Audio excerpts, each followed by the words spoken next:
அம்மா வீட்டிலேருந்து வீட்டுக்கு வந்தாச்சு.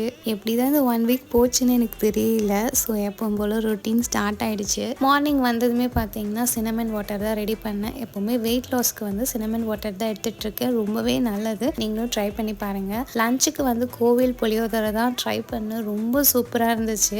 இப்போலாம் நான் என்ன பண்ணாலும் சரி, ஒன்று கீழே கொட்டுறேன் இல்லைனா ஊற்றிடுறேன், என்னன்னே தெரியல. அந்த மாதிரி தான் பிளாண்டியை வந்து பண்ணேன். இப்போ ரெண்டாவது இந்த பொடியை அரைச்சிட்டு ஸ்மெல் பண்ணிகிட்டே வந்தால் நல்லா இருக்கா இல்லையா அப்படின்னு பார்த்துட்டு அப்படியே வந்து கீழே கொட்டிட்டேன். இது நல்லதுக்கா கெட்டதுக்கான்னு தெரியல, ஆனால் இதனால எனக்கு டபுள் வேலை தான் வருது. இதுக்கு சைட் டிஷ்ஷாக வந்து சுண்டல் தான் பண்ணியிருந்தேன். அவ்வளோ சூப்பராக இருந்தது. ஊரில் இருக்கும்போதே ஒரு கஸ்டமர் வந்து ஆர்டர் பண்ணிட்டாங்க, நீங்கள் வந்ததும் எனக்கு டிஸ்பேச் பண்ணுங்க அப்படின்னாங்க. அவங்க 250 கிராம்ஸில் வந்து கிளாசிக் ப்ரௌனியும் 1/2 kg முட்டை மிட்டாயும் கேட்டாங்க.